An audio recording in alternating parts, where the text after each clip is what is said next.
Las prospecciones y excavaciones arqueológicas más recientes han sacado a la luz interesantes datos sobre la técnica de construcción de las viviendas castreñas prerromanas dentro del sector central de la cordillera cantábrica.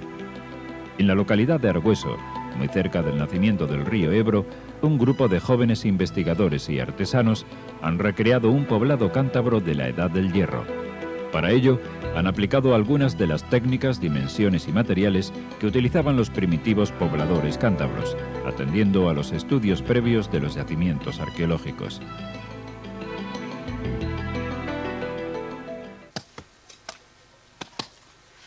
La construcción de cada uno de los chozos comienza por la elección de un terreno apropiado, a ser posible aprovechando los resaltes de la ladera. A golpe de azada, estos artesanos aterrazan el suelo creando un plano horizontal en el que se va a levantar una vivienda circular cántabra de la Edad del Hierro, de 6 metros de diámetro.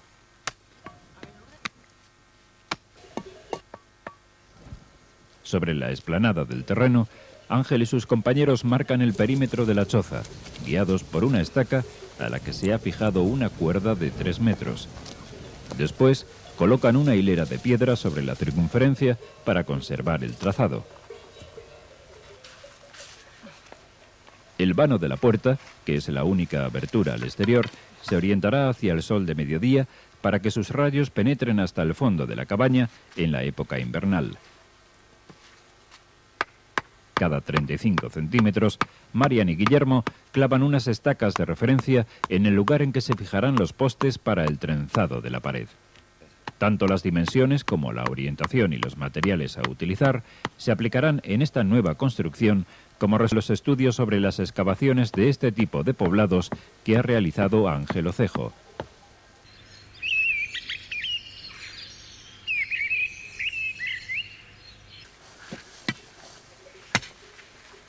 En los puntos donde se han colocado las estacas hay que excavar unos hoyos de 40 centímetros de profundidad. En ellos se fijarán los postes verticales que conducirán el entramado de la pared. El agujero del centro es más profundo y en él se levantará el poste central de la cabaña.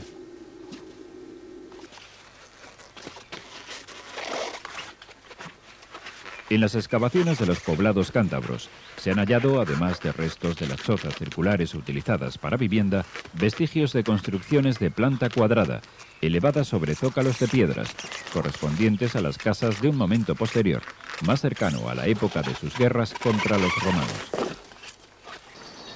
Así de una manera muy gráfica, yo puedo calcular a ojo la inclinación que quiero para el tejado y que esté pues acorde también con la altura que estimo que tiene que tener este frente, ¿no? Que es pues la altura de una persona.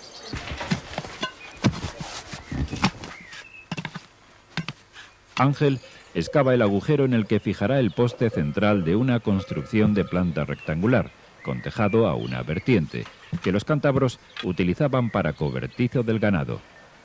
Este agujero central tiene unos 80 centímetros, porque el poste es más alto que los laterales y es el que aguanta todo el entramado de cabrios del tejado.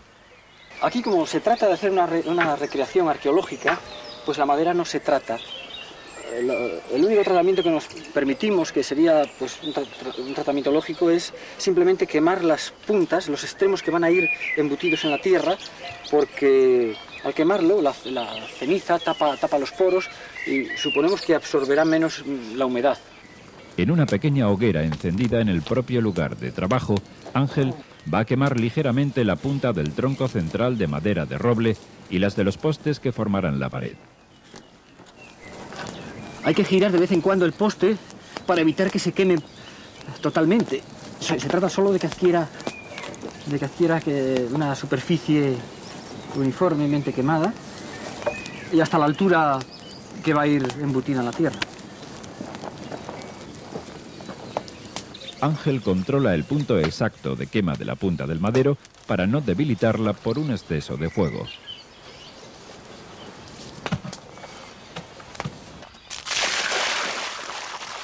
El barro, elaborado en el momento de utilizarlo, tiene como finalidad rellenar el agujero del poste e impermeabilizar su periferia para que dure más tiempo.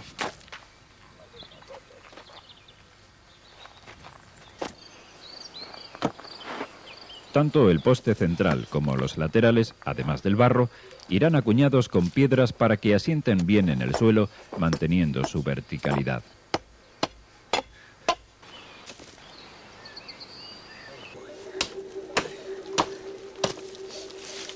Los bosques cercanos a Argüeso proporcionan parte de la materia prima que se va a utilizar para levantar las chozas del poblado.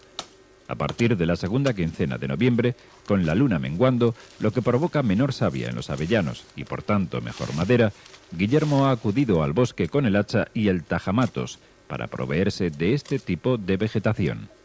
Estas podas periódicas son beneficiosas para el bosque, ya que se cortan las varas más o menos rectas y de un cierto grosor, lo que facilita que el avellano se desarrolle con más fuerza.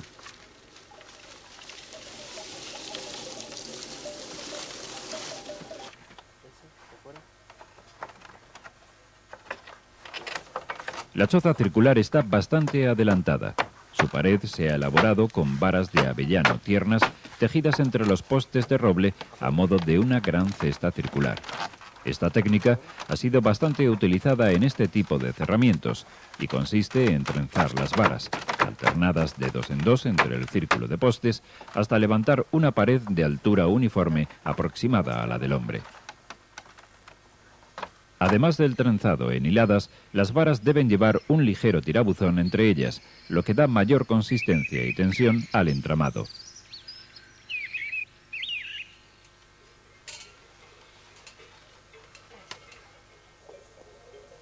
Cuando ya está tejida toda la pared circular de la vivienda, llega el momento de preparar la estructura de la techumbre, que debe tener una cierta inclinación para que no se acumule la lluvia y la...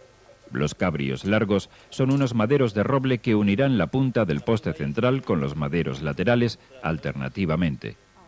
Como todas las piezas de madera que se van a utilizar en la construcción de este poblado, los cabrios han sido cortados y pelados en una de las menguas del invierno para que sean más duraderos. Los cabrios se van a atar provisionalmente con cuerda hasta que todos los troncos queden presentados en esta estructura vegetal de forma cónica.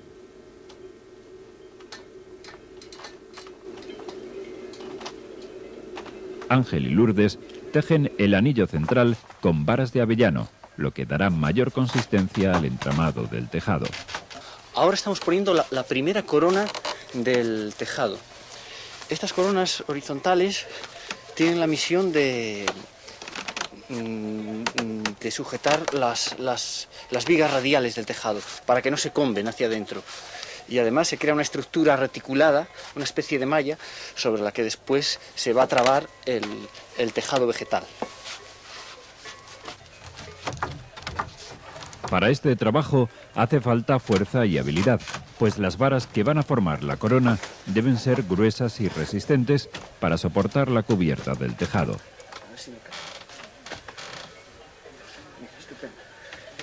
Esta zona queda muy asegurada. Mira, mira.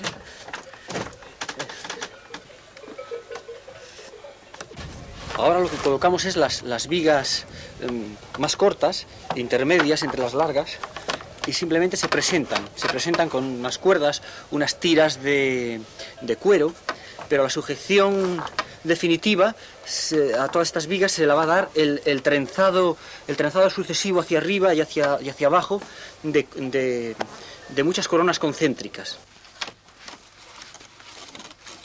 El anillo central sirve de base para fijar las vigas cortas que irán atadas a los postes que han quedado libres entre los cabrios largos.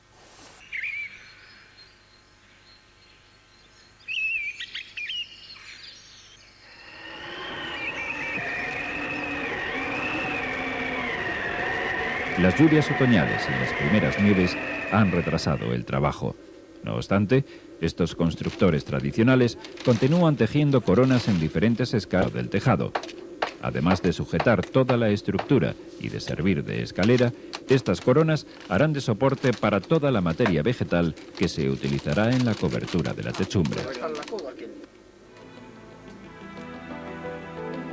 Al llegar la primavera, ha quedado tejido todo el entramado vegetal de esta vivienda, réplica de una casa cántabra de la Edad del Hierro, que se construyó entre el 600 antes de la era y la conquista de Roma.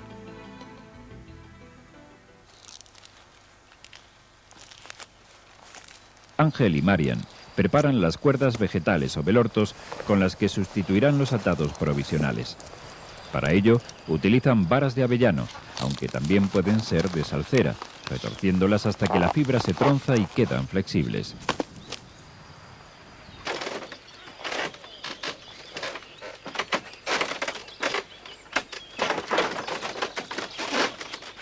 El atado con los velortos de la unión de todos los cabrios con el poste central dará una mayor resistencia a toda esta estructura vegetal que tiene la apariencia de un gran cesto cilíndrico cubierto por otro cónico.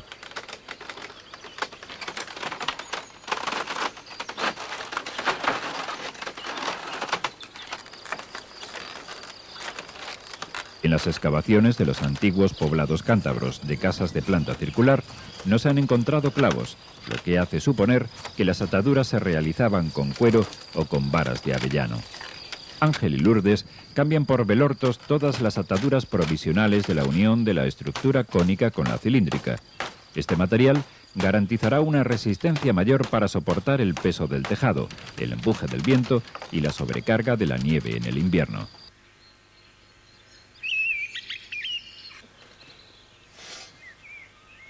Para revocar las paredes de zarzo, se prepara una mezcla de arcilla con agua, hierbas y paja. A diferencia de los antiguos cántabros, que quizá pisarían esta masa con sus pies descalzos, Lourdes los cubre con botas de goma.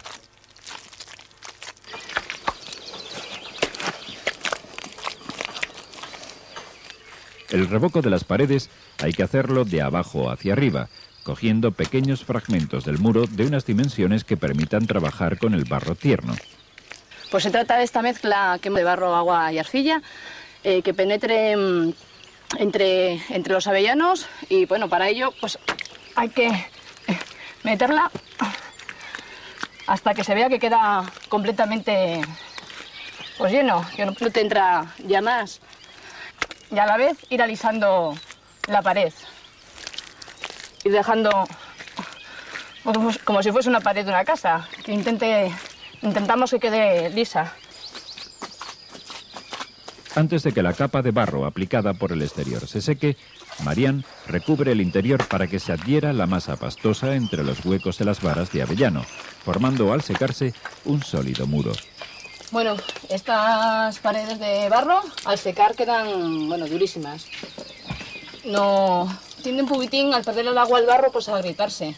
Pero quedan duras, que tú das una patada y no se mueve.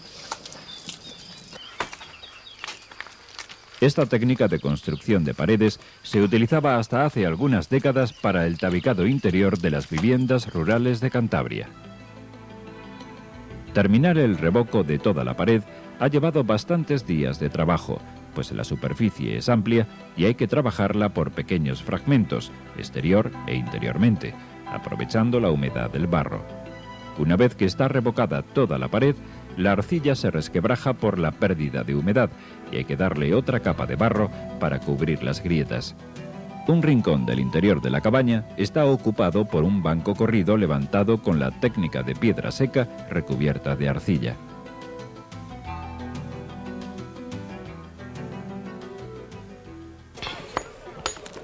Este método de la piedra seca es el mismo que se utiliza para la construcción del zócalo de algunas de las edificaciones de los poblados cántabros, tal como se ha podido comprobar en los hallazgos arqueológicos. Este es el caso de las casas y cobertizos de planta cuadrada, cuyo perímetro está flanqueado por un pequeño zócalo de piedra. La técnica consiste en levantar dos hileras de piedras grandes con su cara plana hacia el exterior, guiados por unas cuerdas paralelas que mantienen uniforme la anchura del muro. La sujeción de unas piedras con otras se realiza por su propio ajuste, sin ningún tipo de argamasa, y por los pequeños guijarros con los que se rellena el hueco interior. Cuando el zócalo está terminado, ya se pueden levantar las paredes de cerramiento. Esto es un seto de avellano y según las comarcas pues se le llama también un zarzo de avellano o un vargo. Es un entretejido de varas de avellano formando un panel que puede ser más o menos largo y aquí pues lo vamos a utilizar para la puerta de un cobertizo del ganado.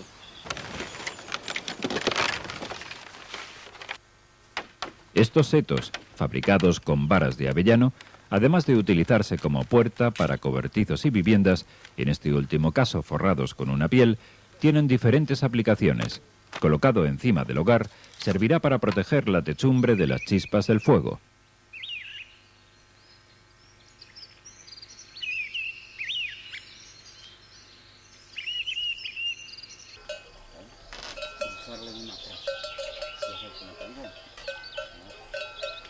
Los cobertizos o caballerizas están construidas en planta cuadrada, por lo que tienen la superficie de sus paredes y el tejado totalmente rectos. Los setos, tejidos previamente a la medida deseada, se destinarán para el cierre tanto de los tabiques como de la cubierta. Como en ocasiones anteriores, el atado de los setos a la estructura del cobertizo será provisional. Una vez cerrada toda la cabaña, las cuerdas serán sustituidas por velortos de avellano y las paredes revocadas con arcilla.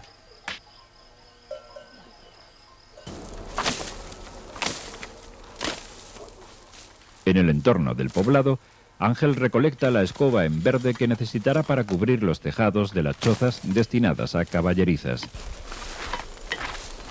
Para cubrir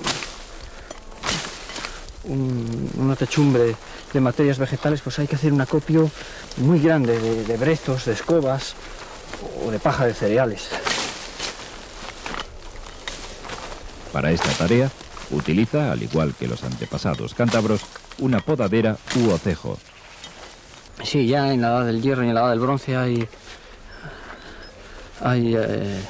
herramientas que recuerdan estas podaderas. Posiblemente se emplearon para labores como esta que estoy haciendo yo ahora. Una casa rectangular del siglo I a.C., que formará parte de este poblado cántabro, tiene su tejado dividido a dos vertientes y se va a cubrir con escoba. Antes de que lleguen las lluvias otoñales que debilitarían la estructura del recinto, Ángel y Guillermo superponen las escobas sobre el entramado de varas de avellano de la techumbre. Lo que estamos haciendo es poner escoba, una primera capa de escoba en el tejado, y sobre ella irá una escoba mucho más menuda que será la capa cubriente final. Las ramas de escoba se pueden disponer en bandas horizontales o en hileras hacia la cumbre.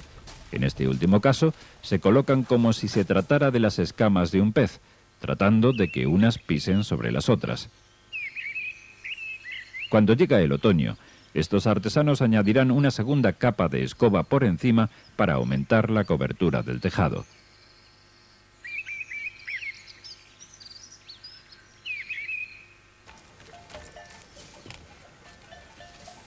Otro tipo de vivienda que formaba parte de los poblados cántabros tenía la planta oval, y este grupo de artesanos ha decidido construir una choza de estas características. Como en excavaciones de la Edad del Hierro aparecen también cabañas de planta oval, puede suponerse que quizá no todas terminasen con un techo cónico en punta. Entonces aquí estamos haciendo un pequeño cobertizo que va a recrear un modelo de cabaña oval en el que el tejado va a tener un pequeño caballete, como una especie de cono truncado. El cultivo de los cereales en general proporcionaba a los primitivos cántabros alimento y materia prima para hacer los tejados de sus viviendas. Con la paja de centeno recolectada en el verano, Guillermo prepara algunos velortos que se necesitarán para techar o teitar. Hombre, hay que mojarlo, si no cascaría, con lo seco que está. Se le moja, nada, con que se le moje justo antes de hacerlo ya vale. Se le pasa una pasada por el agua.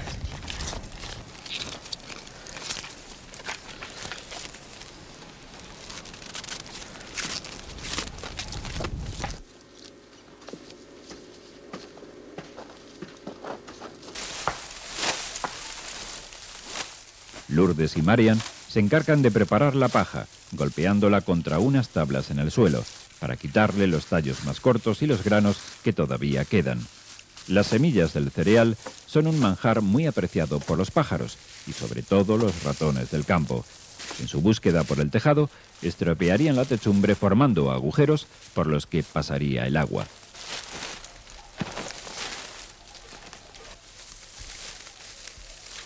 Para techar la cumbre de la choza circular ha sido necesaria la experiencia de Arcadio Poncelas, teitador del pueblo leonés de Candín de Ancares.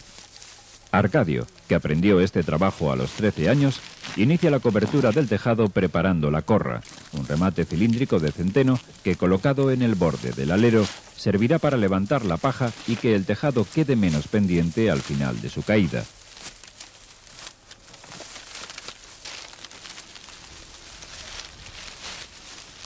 En la cubrición del tejado de la choza con paja, Arcadio tiene en cuenta dos claves fundamentales para que el agua no pase al interior y el tejado se conserve muchos años.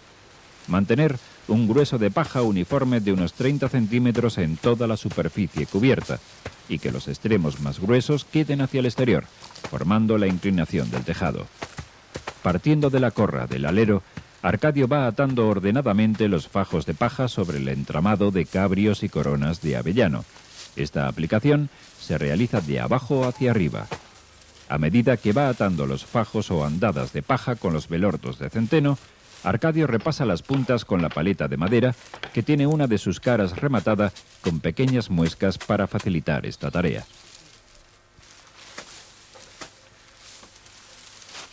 Ata una nueva andada o hilera sobre la paja ya fijada al entramado del tejado y a la vez la sujeta con el tejado lateral ya terminado. Si son muy anchas las hileras, utiliza 2 velortos de centeno. Palmo a palmo, corona a corona, nuestro amigo el teitador va avanzando en su trabajo. Guiado por los cabrios, estrecha las hiladas a medida que va ganando altura hacia la punta. Una vez que llega al vértice, vuelve a iniciar otra tira de la corra del alero, rellenando la porción que marca el siguiente cabrio. Así, sucesivamente, el tejado va quedando cubierto por una espesa y resistente capa de paja de centeno. Después de 12 jornadas de techar, Arcadio ha dado toda la vuelta al tejado y solo queda cubrir el cierre longitudinal que une el final del trabajo con el principio.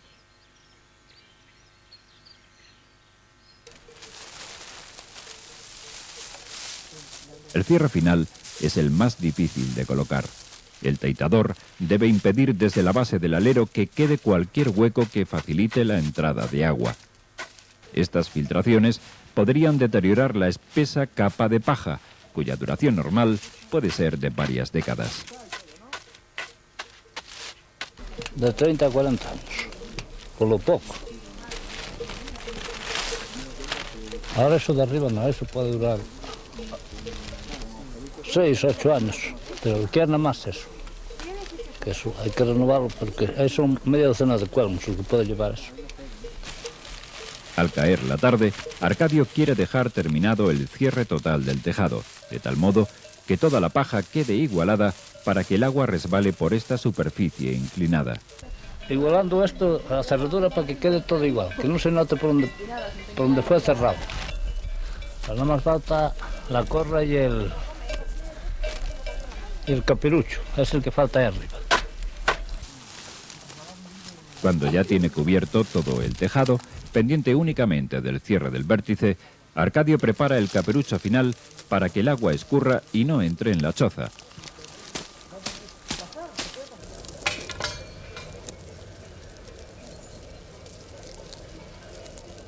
Del mismo modo que el teitador había confeccionado la corra que bordeaba todo el alero de la choza, ahora va a preparar la corra superior en forma de anillo. Este es el dibujo para que vista bien la corra, que seguro va igual de la otra forma.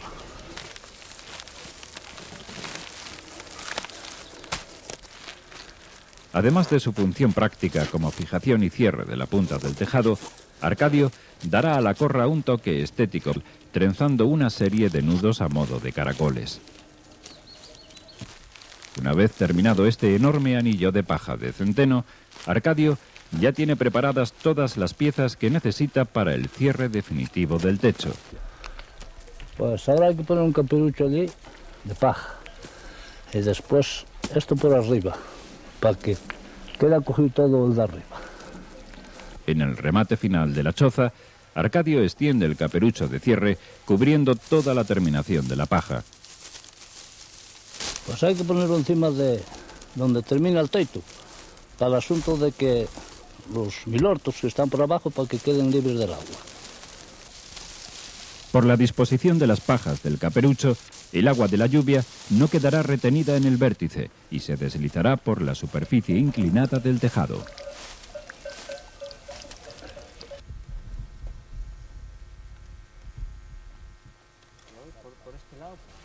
Venga, ahora ahí está. Estoy detrás. Sí. No, ahora ya está. La pesada corra en forma de anillo fijará con su peso el caperucho, impidiendo que el viento lo arranque de su posición. Pero si las ráfagas de viento son muy fuertes, podrían levantar la corra y con ella el caperucho. Esto es para cuando haga viento, para que no dejes sacar la corra esta. Porque si no viene un viento por abajo y la echa para arriba, y así no. Como van cruzados ahí, pues tienen un freno. Una vez que Arcadio ha colocado los dos palos cruzados que cierran y aseguran definitivamente el tejado, la choza ya está terminada. Solo faltará colocarle la puerta y ordenar el interior.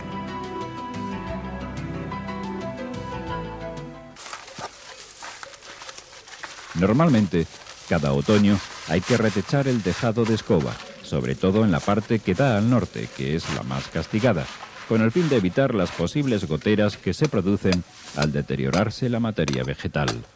Después de afilar las puntas de las matas con el tajamatos, hay que introducirlas con cuidado para que no se levante el tejado. Va quedando como si fueran las tejas de un tejado, o sea, superpuesto, una sobre otra, para que vaya, pues bueno, tanto la lluvia como resbalando.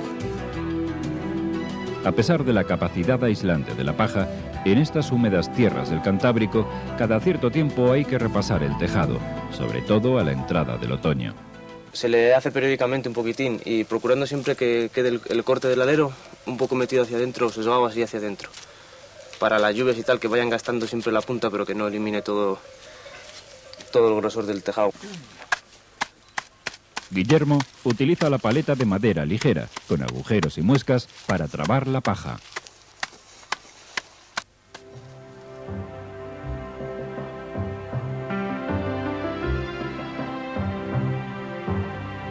En tierras del Alto Campo, en el corazón de la antigua Cantabria, en el área en que se yergue el Pico Tres Mares y cerca de las fuentes del Ebro, se ha levantado este museo vivo para encontrarse con esa Cantabria ancestral.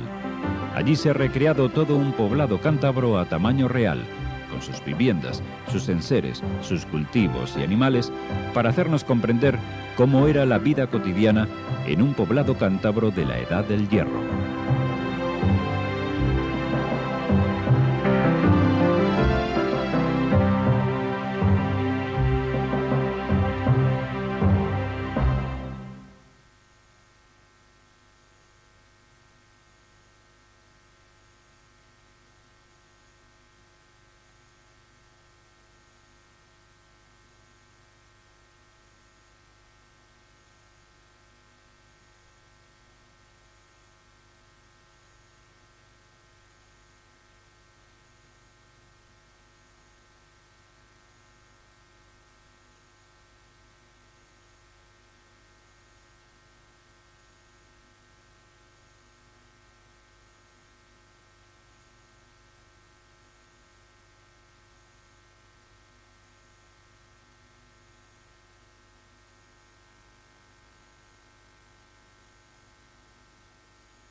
En la localidad campurriana de Aviada, muy cerca del lugar donde el gran río Ebro inicia su andadura, las gentes viven ligadas a sus tradiciones. Los bosques circundantes han proporcionado la materia prima necesaria a las diversas actividades relacionadas con el mundo de la madera.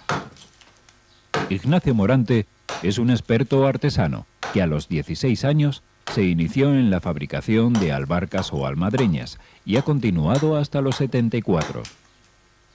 Durante el año anterior a cumplir el servicio militar, Ignacio llegó a tallar 160 pares, lo que nos puede dar una idea de la experiencia que lleva acumulada en esta tarea a lo largo de su vida. A partir de 2 trozos de tronco de abedul, este artesano va a fabricar un par de albarcas. El proceso comienza por desbastar la madera a golpe de hacha hasta darle la forma. Para cualquier trabajo de talla o corte de la madera, las herramientas deben estar bien afiladas. Aunque son muchas las variedades y dureza de las maderas que ofrecen los montes del entorno, Ignacio prefiere el abedul. De abedul y de alisa también, pero aquí no la hay alisa, se hacen en Cahuérriga de alisa, muchas, y de abedul. Toda la labor de talla y modelado se hace con azuela. La calidad y resistencia de las albarcas dependerá de la buena curación del tronco. Para que la madera no se raje, hay que cortarla en los meses de invierno, antes de que la savia empiece a subir por el tronco, y a ser posible, en días de luna menguante. Después, desde que se ha cortado hasta su elaboración, deberán pasar 1 o 2 meses de secado a la sombra.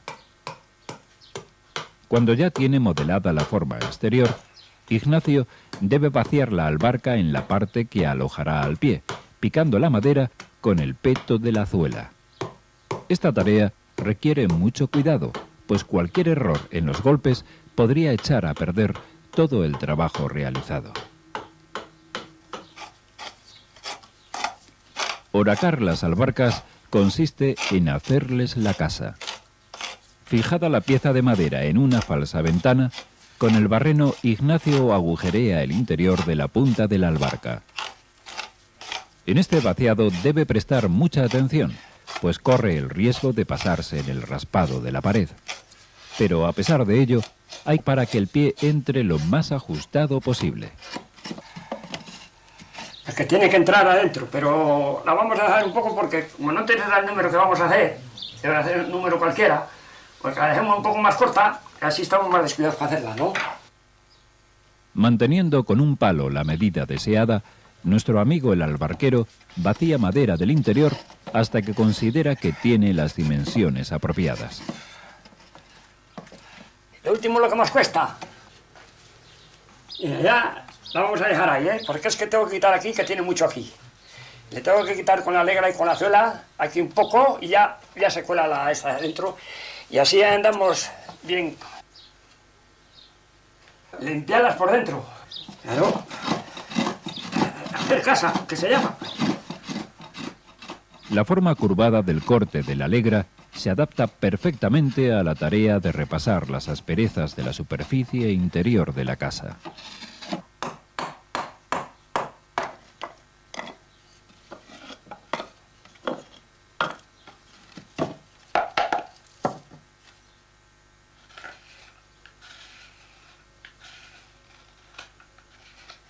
Esto se llama desbocar. Y dejarlo, para cuando vayas detrás con la azuela, saber a dónde tienes que llegar. Desbocar consiste en repasar la boca de la albarca, dejando marcados los límites para los trabajos posteriores. Hacer las orillas con el peto de la azuela y después ya limpiarlas con la alegra. Después volvemos con la alegra y ya la limpiamos ya de todo. Sí. Siguiendo la forma que ha tallado en la boca, con el peto de la azuela, Ignacio da forma al interior de la casa, para que el pie entre con holgura. Golpeando con precisión, deberá mantener la uniformidad en el espesor de las paredes. Como todas las herramientas de corte, la alegra siempre debe tener su filo a punto para trabajar. Si no tiene bien, no corta. De manera esta es un poco dura, ¿eh? Limpiarla. Limpiarla para que venga bien al pie. Dejarla igual. Por dentro coteros y cosas, ¿no? Cuando el interior de la casa ya tiene la forma definitiva, Ignacio lo repasa con la alegra, para que no dañe el pie a causa de las rozaduras. El artesano repasa con la azuela la forma exterior del pico, del papo y de los pies, rebajando al máximo el peso de la madera y procurando no dañar el trabajo realizado. Antaño, cuando eran muchos los vecinos de la comarca que se dedicaban a la fabricación de albarcas, porque su uso era habitual en estas montañas, la madera de abedul escaseaba. Hoy, Ignacio ya no tiene ese problema.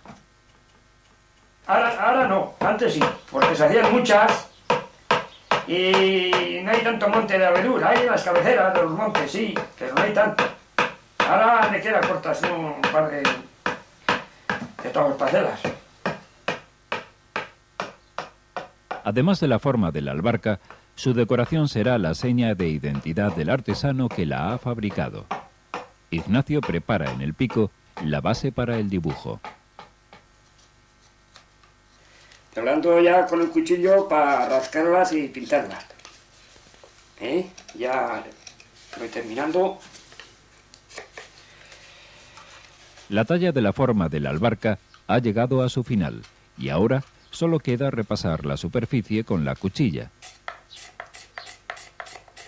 El corte de un cristal hace el papel de cuchilla para repasar la madera y eliminar las marcas que han quedado de las operaciones anteriores.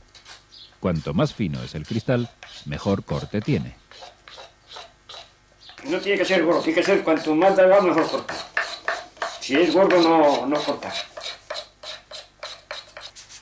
El repaso final con la lija deja la superficie preparada para recibir las capas de barniz. Ahora solo faltará dar el toque personal decorativo que diferenciaba a los numerosos albarqueros que antaño había por la zona. Y en todos los pueblos había, entonces no se gastaban más que zapatillas y albarcas. En el invierno, zapatillas y albarcas, no había más. Ni zapatos ni historia. Ibas al baile con las albarcas y quitaba las albarcas y a bailar de zapatillas. Y ya así era. Así se fue ya poco a poco, fue desapareciendo. Esto es para el barniz, para dar el barniz a la madreña. El barniz que prepara Ignacio es el de uso habitual en ebanistería. En este caso, ha seleccionado una mezcla de roble claro con cerezo, que aplica con un trapo relleno de lana. Bueno, pues ahora una vez terminada, lo dejamos y la dejamos como 1 hora o 1 hora y media, ya se verá si ha secado o no, ¿verdad? Como está muy estirado, pues seca primero. Hay que dejarlo ello, con el tiempo seca enseguida. Con el berbiquí, el artesano agujerea los pies de la albarca hasta atravesar la madera. En estos agujeros se alojarán las tarugas. Se rascar para poner las tarugas. Hacer los agujeros para poner las tarugas. Está dentro, claro, porque si no los puedes sacar cuando se gastan, no los puedes sacar. No los puedes sacar, tiene que llegar el agujero adentro, a la casa. Las tarugas para las albarcas pueden ser de varios tipos de madera, pero Ignacio prefiere el avellano porque es dócil, no se endurece y por lo tanto resbala menos. Tiene que llegar hasta arriba y llenar bien para que no se mueva. No tiene que mover en la albarca para nada.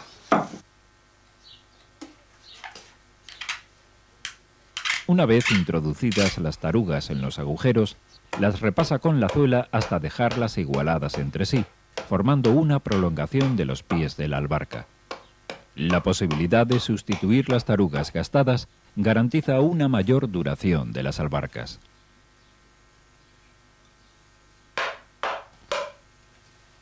Aunque este trabajo de decoración de la albarca consiste en una talla del dibujo con la navaja, estos artesanos tradicionales siempre lo han llamado pintar. Pues el dibujo que lleva, esto son unas orillas, y después ya cambiamos al centro. Estas son las fenefas, que se llaman.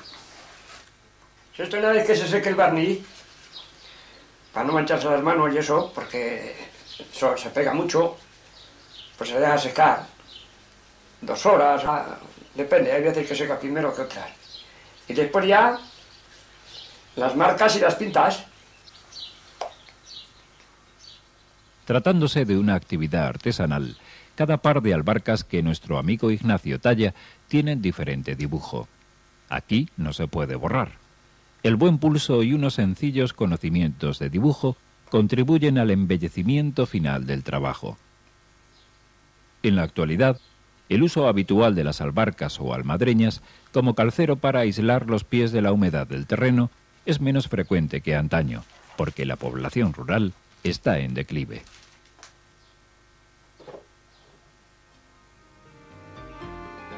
La mayor parte de las albarcas que nuestro amigo Ignacio fabrica tienen una finalidad muy distinta. Van a servir de objetos decorativos que nos recordarán una cultura tradicional que está desapareciendo.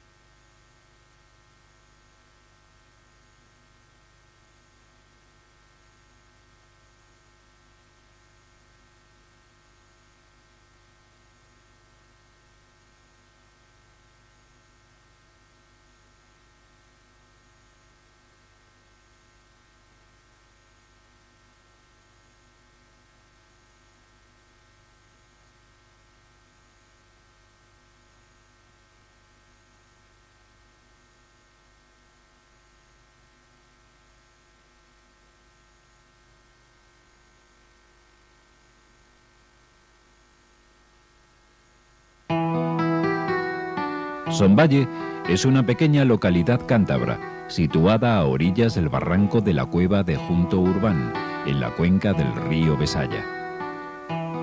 Uno de los ejemplares más abundantes entre la exuberante vegetación que recubre sus montañas es el avellano.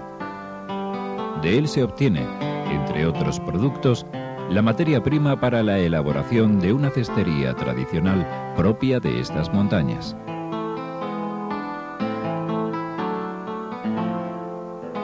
Para que la madera sea de calidad, el corte de los troncos de avellano hay que hacerlo en las fechas aptas.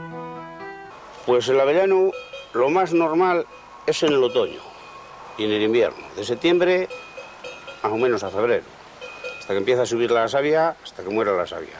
Y lo importante, en luna menguante mejor, porque dura más la madera, aguanta más y dura más. Ángel Luis González aprendió de su padre el oficio de cestero. Como en muchas ocasiones, hoy ha salido al monte a cortar el material para fabricar un cesto de avellano. Bueno, vamos a cortar el palo para el cesto. Este da el suelo del cesto, que digamos. Se le suele pasar así la mano para ver si tiene nudos. Una medida bastante curiosa, bastante normal. Y entonces este lo vamos a cortar para el suelo del cesto.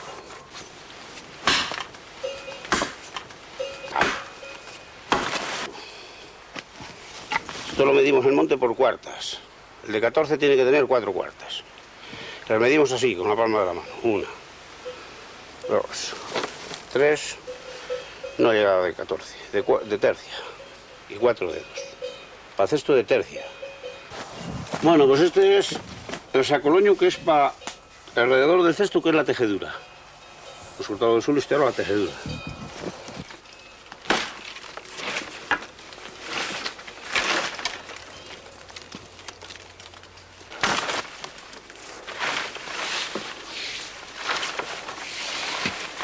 Estos cuando se hiela se rompen, hay que darles así para que cojan correa para que no se rompan.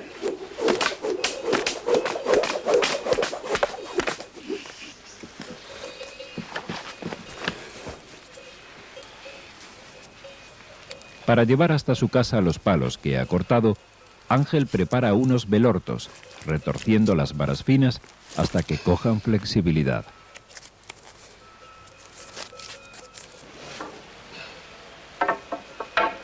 Son muchas las aplicaciones que se pueden dar a las varas de avellano, y una de ellas es esta, la de amarrar los palos para portearlos.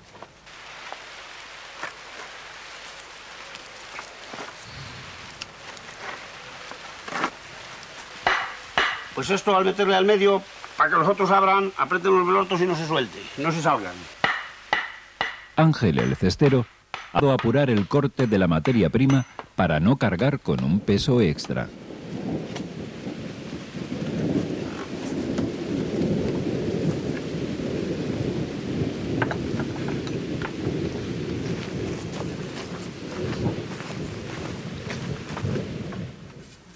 Una semana después de cortar los troncos de avellano, Ángel los calienta en el fuego del hogar para que se abra bien la madera.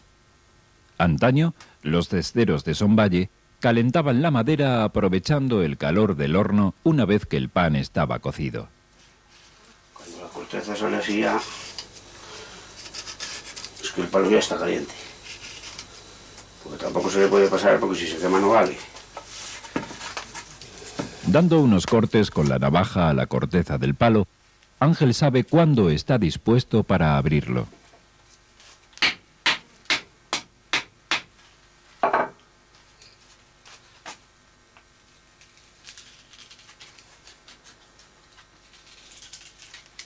Con el cuchillo primero y con sus manos después, aprovecha las vetas rectas de la madera para abrir el tronco por la mitad y dividirlo en varias tiras o tablas.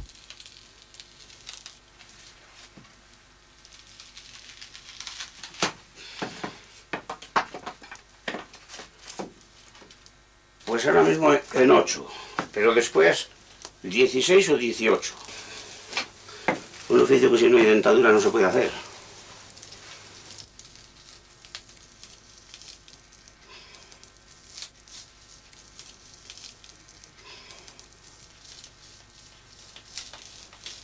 Ahora si utilizamos aquí la mano se van las tablas. Ángel necesita su mano izquierda para controlar el punto de separación de las tablas, por lo que los dientes se convierten en una herramienta de sujeción.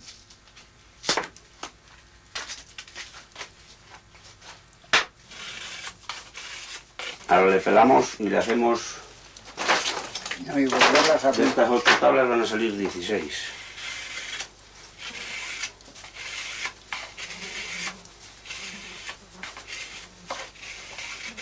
O depende, si rompe alguna igual salen 14. Y si el palo es eso, bastante grueso, pues igual salen 18 o 20. Depende. Esvolver consiste en dividir por la mitad cada una de las 8 tablas que se han obtenido del palo de avellano.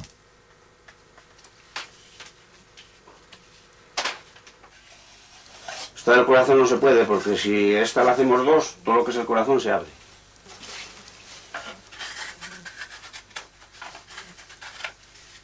Son las más anchas, son las del corazón, que son las del medio. No se abren, ya digo, porque se abren si no vale más que para una. Y entonces estas son las más anchas y van en el centro del suelo del cesto.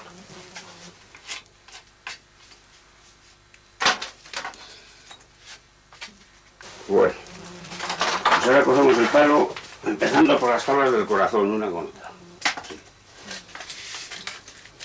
Después, pues más o menos, la que sea de aquí es de aquí.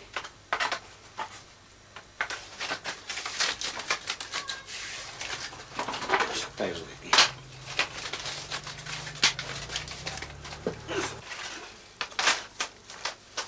Esto se vuelve a coger así los palos, porque cuando calentamos una hornada de 20 o 30 palos, les vendemos, les envolvemos y luego les ponemos así y les amarramos.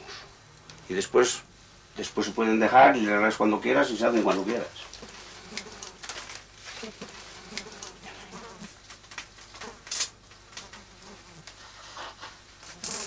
Pues ahora el palo que hemos prendido, hemos esvuelto, ahora le vamos a soltar y le vamos a raer.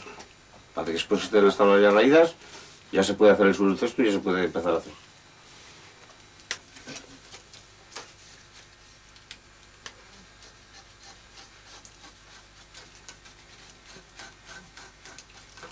Sobre la tabla de raer, apoyada en el caballo de madera, Ángel rasca con la raseria cada una de las tiras o tablas, hasta dejarlas con un grueso uniforme inferior a 1 milímetro. Al pasar así la mano, dice dónde le tienes que quitar y dónde no hay que quitarle. Mira, aquí hay que quitarle.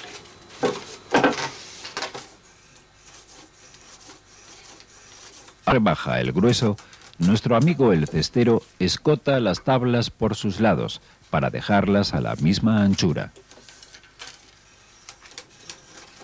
Con la viruta esta que sale, con esta viruta que sale aquí de raer los palos es con lo que les calentamos en la calle al fuego los palos para que abran.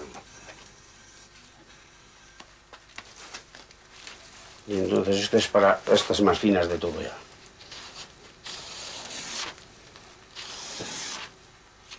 Ángel ha protegido su pantalón contra el roce del material y de la herramienta y repasa las tiras más finas que servirán para coser los cestos.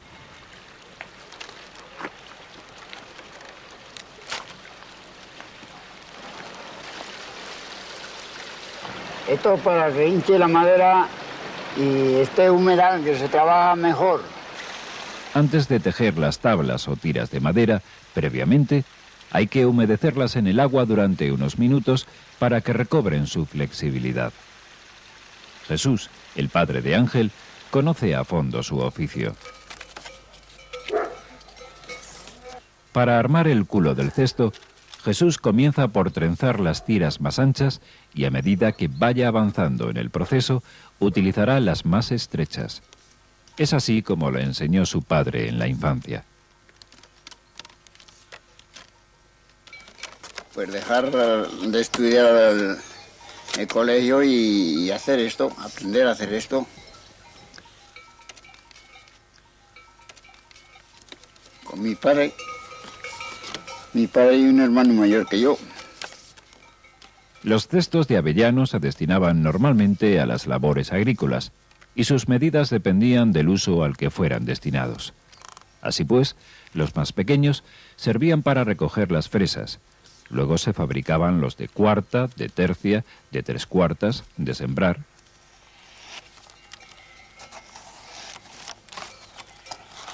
Escotar, para que quede más hueco para luego tejer. Cuando tiene terminado el fondo, Jesús escota cada una de las tablas que formarán los pilares del lateral, ya que habrá que trenzar entre ellas. Las tablas más estrechas se utilizan para tejer el cuerpo de la cesta, aprovechando todos los pilares verticales que parten del fondo. Jesús realiza la labor de escarceletar o cortar las puntas sobrantes cuando el cuerpo del cesto ya está totalmente tejido. Hay que cortar esto para ponerle luego el aro. El aro, el carel que llamamos. Ahora vamos a poner el carel, que se llama este. El cestero prepara el carel con una vara de avellano, previamente medida. Esta madera es la que mejor se trabaja, más dócil, más suave.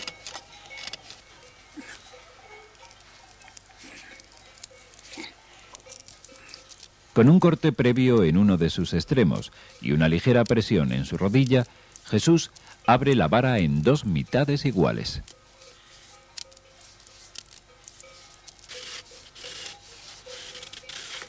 El pequeño cuchillo, fabricado con un trozo de hoz y un cuerno de cabra, es la principal herramienta del cestero para alisar la parte interior de la vara y pelar el carel. Porque así dura más, porque si se deja con la piel se polilla. Y sin la piel, pues no se polilla. Dura más. Las dos tiras que Jesús ha preparado para el carel cerrarán el borde de la cesta e impedirán que el trenzado se abra. Para poder coser el carel, lo ata provisionalmente con una atravesada. Una atravesada para que si no le pone esto, no para el carel, ¿no entiende? Jesús repasa unas tiras más finas o costillas que utilizará para coser. Quitarle un poquitín el vivo que tiene, porque si no el vivo luego, haciendo lo que voy a hacer, se sale mucha bringa de esta y queda feo. Encarelar consiste en coser el carel al borde de la cesta, utilizando para ello las costillas que ha preparado. Esta es la asa, el asa. La tabla central o corazón, que es la más gruesa de las que se han obtenido del palo de avellano, por su mayor resistencia, ha sido reservada como asa para el cesto. Para la fijación del asa al cuerpo de la cesta, también se utilizan las costillas con un cosido fuerte y seguro que soporte el peso del contenido.